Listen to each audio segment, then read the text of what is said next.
cspan.org. Washington Journal continues.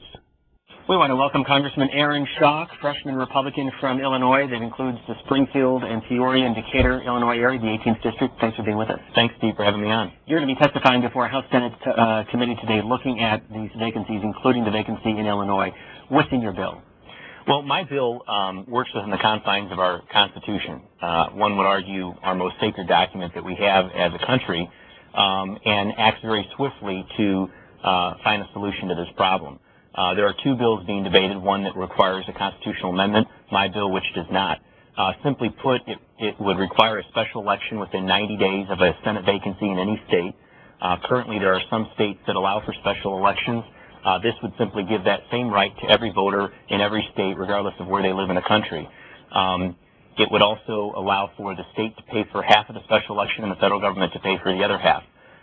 So it addresses kind of all of the concerns with those who have them with regards to special elections, but ensures that at the end of the day, the will of the voters prevails. As you well know, the New York Times writes about it this morning. Anytime you're looking at even making any changes to the Constitution, in this case the 17th Amendment, it becomes a very slippery slope. How does your bill differ from what Senator Russ Feingold has been proposing? Well, it's a very slippery slope, and it's also very expensive and a very timely, time-intensive process. The last constitutional amendment was actually proposed by James Madison. It took over 200 years to ratify. It was the one dealing with congressmen voting on pay raises that occur within their same terms. It was finally ratified in the 90s. Some of the amendments took as little as 2.5 to 3 years. But nonetheless, we're talking about years away from actually having some resolution.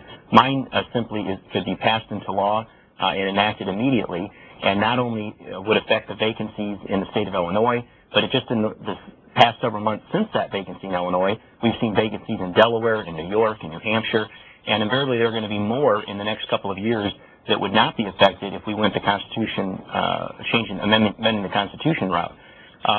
This will simply allow people to make an appointment, the governor to make an appointment within 90 days of a vacancy in the case that there's some pressing national issue that there needs to be a senator acting on behalf of the state.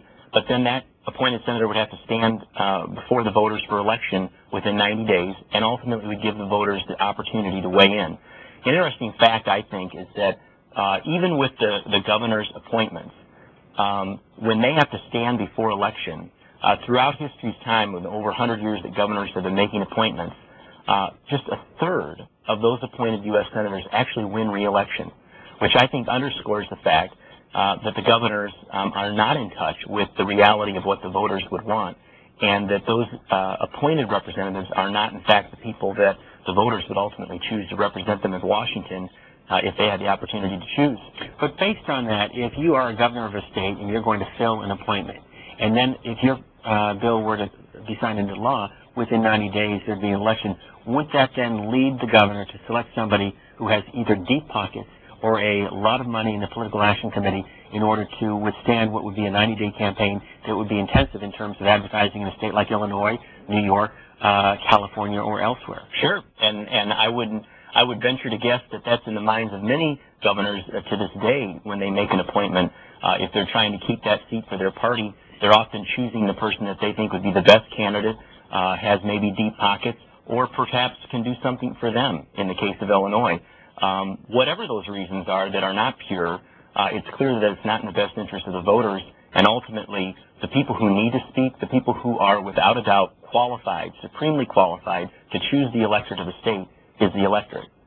To choose the elected representative is the electorate. And how much of this is based on what you're seeing in Illinois, and how much of it is based on your own belief of changing the system? Well, unfortunately, Illinois has a sad history when it comes to this type of situation. In fact, it was 100 years ago that led to the 17th Amendment's adoption was the result, prior to that, legislatures used to make the appointment of a U.S. senator. And it was actually in Illinois where legislators were found being bribed by a potential U.S. Senate nominee or U.S. Senate candidate who wanted the appointment. And so the 17th Amendment was offered and adopted as a result to take that power away from the legislatures and give it to one man or woman, the governor, as a way to somehow clean up the system. And yet we see 100 years later now, unfortunately in my state, that same thing occurring with one man or one woman making that decision for the entire state and corruption seeping in. So I think that the surest way to ensure that there's no corruption, there's no ulterior motives, and that the public will is done is to put it out to the voters and let them elect their representative. Aaron Schock represents Illinois' 18th district, a seat previously held by Ray LaHood, now the Transportation Secretary. Our phone lines are open. You can also email us, Havana, Illinois. Good morning. Good morning. I recommend Aaron on his FAST proposal, and I think it's probably one of the most important things he could do is straighten out some of the corruption we do have in Illinois. And it's not just Illinois, it's throughout the country, but I think better still, someone should look at overall campaign reform and try to take money out of politics. I just wonder what Aaron thinks about that. Well, you know, without a doubt, fundraising, I would say, is the worst part of my job. You know, you're constantly, when you're in a 2-year cycle running every 2 years, it's a constant process of fundraising. And it currently is a reality of the system. Obviously, when our country was founded, there wasn't television, there wasn't the expensive mediums that are required now to compete and to run. You know, in addition to the personal contributions that oftentimes people focus on, where I really think we are doing ourselves harm is when these large PACs and these large special interest groups are able to weigh in. You know, I'm certainly open to ideas to reform. I'm not sure that the McCain-Feingold legislation has really solved the problem.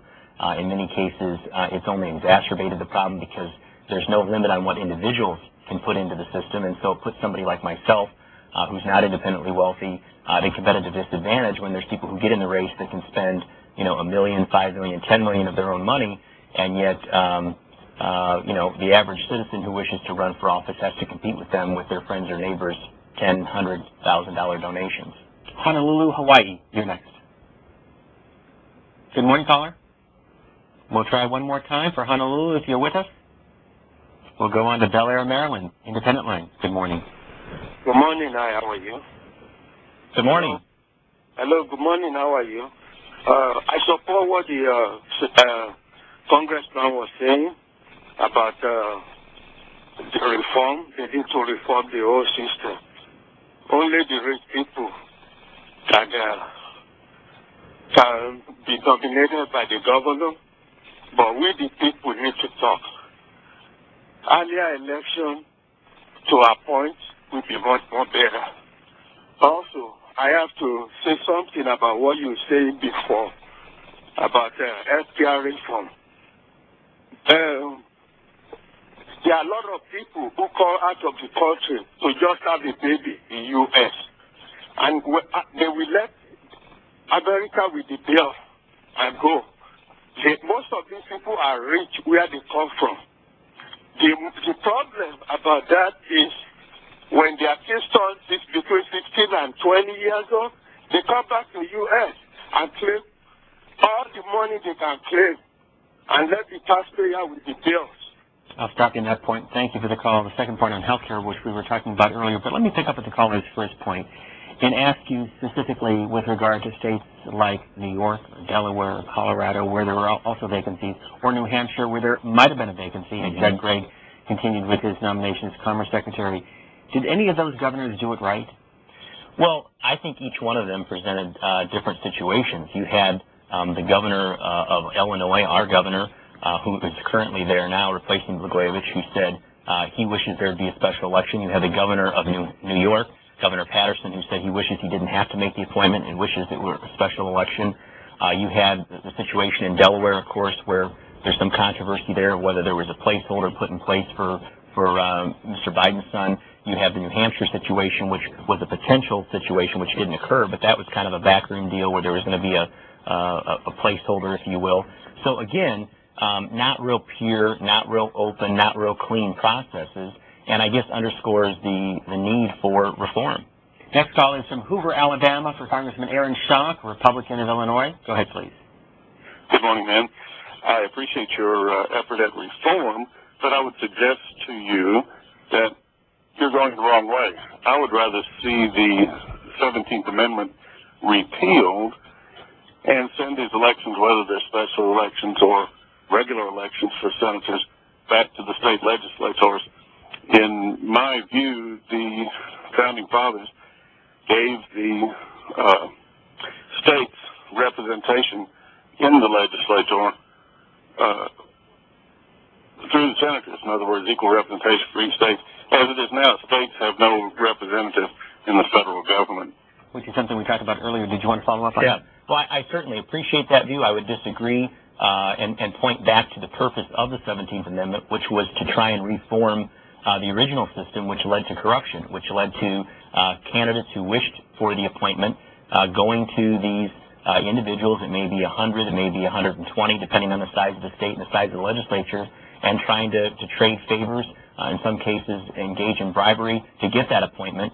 And again, it's not a clean system, it's not an open system, and it's not a fair system. And the only way to ensure the will of the voters is to give them the opportunity to weigh in. You're testifying today before the Joint House-Senate Judiciary Committee. What happens then beyond today's hearing? Well, I think this is really a discussion point or a point of discussion for the House and the Senate, both of which have interest in taking action on this. There's two bills, both mine as well as Senator Feingold's bill that deal with this, and so I think that there's going to be some healthy discussion, and regardless of which route is taken, I think there's going to be some refinement of either of the bills and hopefully some action. So I'm looking to gain support from my colleagues in the House as well as my colleagues in the Senate to move forward on my bill, and I'm sure that Senator Feingold wishes to do the same. Senator Bennett of Colorado, who was appointed by Governor Ritter, saying that he does not like the Feingold proposal because he says it leaves the state without representation for a number of months in order to have this special election. And clearly my bill does not. Next call is from Durham, North Carolina. Good morning.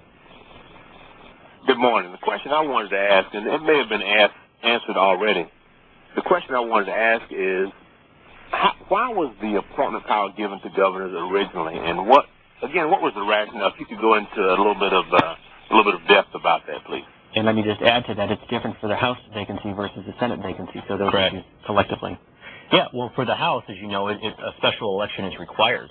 Let me also establish the reason we went with a 90-day time period is we looked around the country at what the length of time that states took for special elections with congressional candidates. And the longest period of time that governors traditionally would take is 90 days. So we gave the maximum amount of time for a governor in a state to organize a special election. That's where the 90 days came from. To the caller's question, we established the gubernatorial appointments, if you will, as a result of a similar situation, actually, that occurred in my home state of Illinois over 100 years ago, where a potential Senate candidate who was looking for an appointment was attempting to bribe the state legislature for the appointment. And up until that point, the state legislatures of each state, when there was a Senate vacancy, would be in charge of replacing that person, and the state legislature would vote on it, just like they voted on a bill. There would be nominations, and a majority vote would decide who was the Senate replacement for that state. And the 17th Amendment was adopted to try and clean up that system, take the power away from the state legislatures, and give it to the governor in hopes for reform.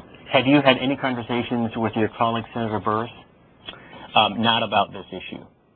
Do you think he will stay in office over the next 2 years? There have been some, including Senator Durbin, who have suggested that he should resign. Well, I think the majority of our delegation, both Republicans and Democrats in the Congress from Illinois, have called on his resignation, I being one of them. I think that his ability to serve on our behalf and to be effective as a senator has been sorely affected. And our own governor, actually, Pat Quinn, a Democrat governor and a friend of Senator Burris's, has said that he thinks the legislature should adopt a bill to call for a special election. And I'm hopeful that the state legislature in Illinois will still do that while this bill is pending in the United States Congress. Pasadena, California, for Congressman Schock. Good morning. Good morning. I have a couple of questions for the congressman. The first one, isn't it somewhat hypocritical to increase government spending on special elections, given the time of physical crisis we're having right now in government? And number two is, isn't it a little bit like rearranging deck chairs while the ship is sinking by worrying about an issue that's not tangential to what's going on in the government today? Well, I think you raised two very good points. First of all, with regards to cost, I think it's very dangerous to put any value on good government. In fact, the reason that we're in this situation in my state of Illinois, quite frankly, is because we had a governor who tried to, in his term, monetize the value of a Senate seat. And I don't think any value can be placed on having the will of the people done and having a clean, fair election. Nobody argues the point when there are special elections in a U.S. House seat and whether or not it's worth the cost to have the public weigh in and choose their representative. I don't think that the cost of the election should, in fact, be the determinant on whether or not we should have a special election for a U.S. Senate seat. I would also point out that by giving them a 90-day window, depending on when the vacancy occurs, the governors, in many cases, they do this for a congressional vacancy, will time it with a municipal election or an otherwise statewide election or referendum so that there's not duplicative cost to run a special election. To your second point, is this tangential or somehow a distraction from the big issues here out in Washington? I think it plays right into it. The president ran on change. The president ran on reform. The president ran on cleaning up government, and that was what the public voted for.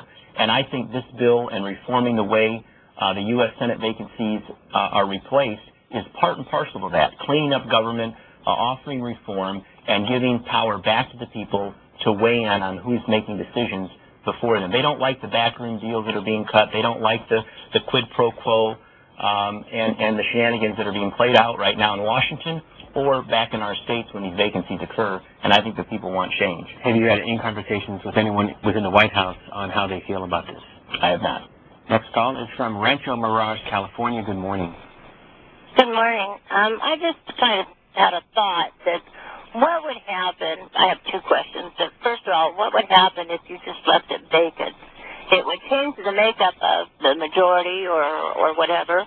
And so the next election, would it be that detrimental? I think that might be to an advantage to unbalance the balanced majority, and so the next election. That wouldn't be that long. I mean, they're not too far apart. So let's take that point, and then we'll follow up on your second point. Why not? Yeah. It would be, in this case, a number of key Senate positions that would be open for 2 years. Yeah. Well, first of all, we have to look at what the role of a U.S. Senator is. A U.S. Senator does two main functions. First of all, they act on behalf of the state here in terms of drafting legislation, voting on legislation, advocating on behalf of important projects for their state. And number two, they run a state office that provides constituent work to their states. If you have a problem with the federal government or a federal agency, you call your elected representative, your U.S. Senator.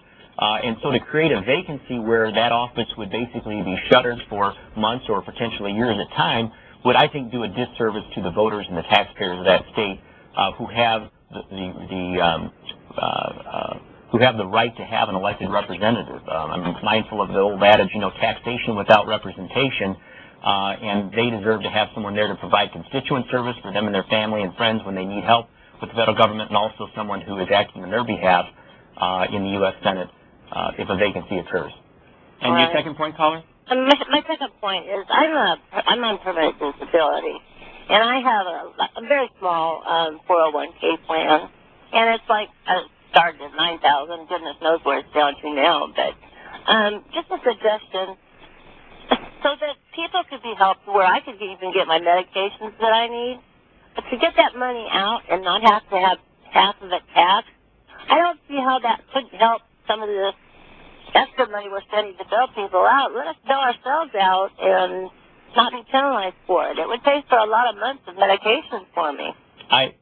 I couldn't agree with you more, ma'am. In fact, that's an issue that's near and dear to my heart. I actually talked about it last fall as a candidate for Congress, giving you the same opportunity, giving ordinary citizens the same opportunity for pre-tax dollars from their 401k or IRA to be spent on health care dollars, similar to what a small business or corporation gets in terms of money they spend on behalf of their employees' health care. So I agree with you and would support such a measure.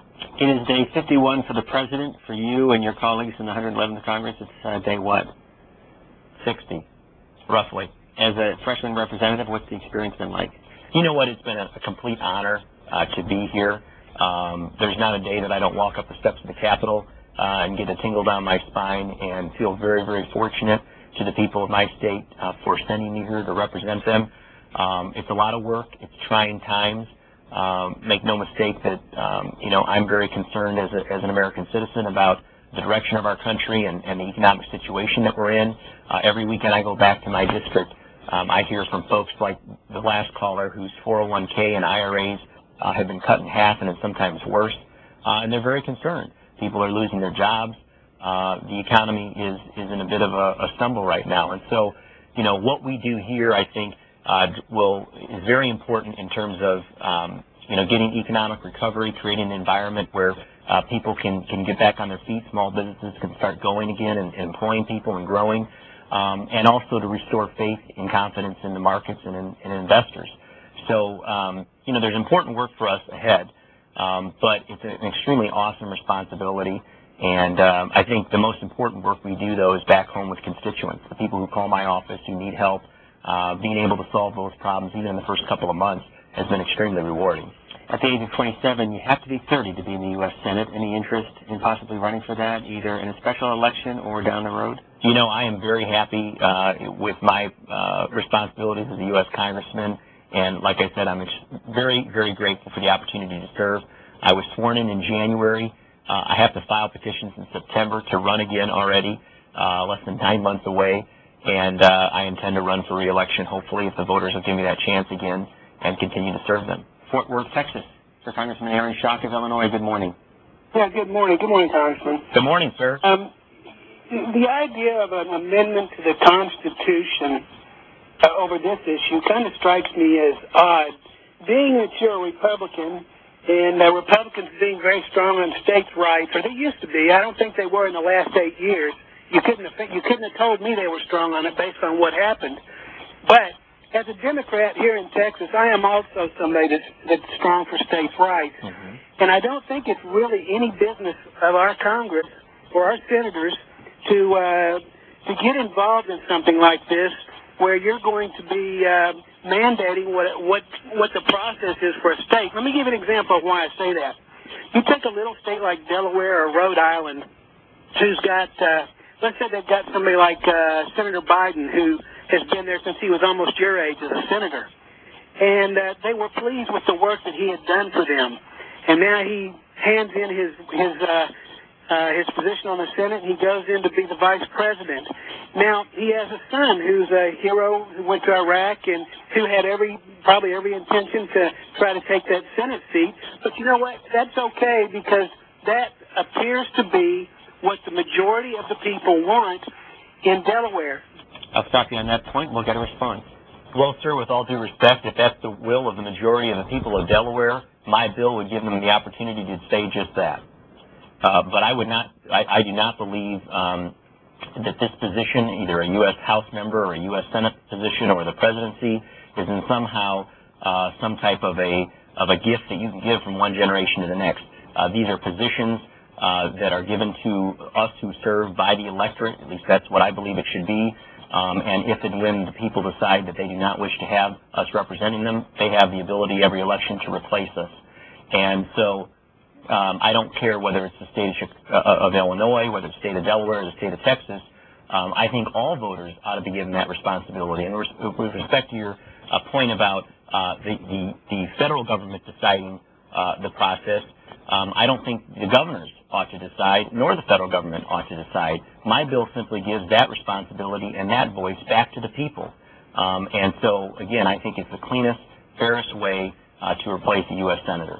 Our guest is the former president of the Peoria, Illinois School Board, former state representative from Illinois, now in his first term from Illinois' 18th District, and Oklahoma City is next. So Congressman Aaron Schock, good morning. Good morning. How are you? Good morning, sir.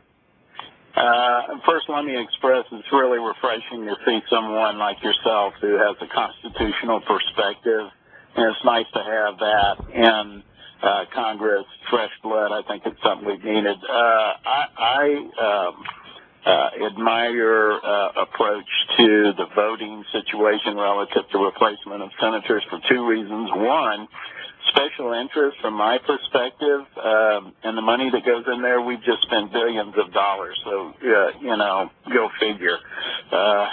in my opinion, we still have one thing left in this country that's untouched, that's constitutional, and that's the vote. And it's refreshing to hear you say you support that. And so I still think the people have a right to choose who they want into a particular office. So, thank you, sir. More of a comment, not a question? Any response? No, I agree, and I think hopefully that will be the response of the overwhelming majority of Americans when they find out about this opportunity in this bill. And I'm hopeful that the listening audience who agrees and who wishes for this opportunity, if and when a vacancy occurs, will contact their members of Congress. Ultimately, we are representatives of the people. We are to vote on behalf of the people. And so I would encourage your listening audience who supports such a measure, or who doesn't support a measure, actually, regardless, that they weigh into their members of Congress. Let them know that they wish that they would, co-sponsor or support this bill that I'm pushing forward if they are, in fact, supporters, so that we can get some action on this bill this Congress. Our last call is from Illinois, Canton, Illinois, on the Republican line. Good morning. Good morning. Good morning, Congressman Schock. This is Bill from Canton, and I have a comment to make. I've dealt with you several times, and I want the viewers out there to realize that you're the real deal. And the young people should understand that if you want to clean up Illinois, this is the type of congressman that we need. I dealt with he hires excellent staff, as in Nate Hearn, who helps veterans.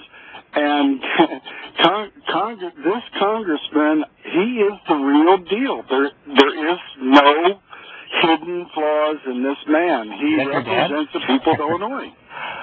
Thank you, Bill. Thank you, caller. I don't know Bill's last name, but certainly it's always good to hear a favorable response. And knowing in this business, you usually hear people call in when they're ready to complain, not when they're singing the praise. So I am very blessed to have good staff. You are correct. You've been getting a lot of media attention. Fox News Power Player of the Week this past Sunday. Jamie Gangel, piece on you last week on the Today Show. Did you expect all of this? I don't think you can expect all of this. It's all new. It's all, a new process, a new environment out here. Like I said, I'm very fortunate to be here. And what I'm trying to do this next year is to build relationships with people, because I think bipartisan relationships, working with my Republican colleagues and my Democrat colleagues, is ultimately the way you get things done. And I'm the first to say I've got a lot to learn, but I do bring a different perspective. I bring a younger perspective. I bring a new perspective to a lot of the issues that we're facing out here in Washington. And I think that's what makes government great, is diversity. Diversity in thought, diversity in perspective, and diverse representation from around the country. So I just consider it an honor to be here and serve. And your message to the House Senate Judiciary Committees today is what? This is a cleaner bill, a less costly bill, a more timely bill, and will do what we all agree needs to be done much quicker and cleaner. Congressman Aaron Schock, Republican of Illinois. Come back again. Thanks for being with us. Thanks, Steve, for having me. Appreciate it. What's next in Afghanistan? Milt Bearden is an expert, former CIA officer.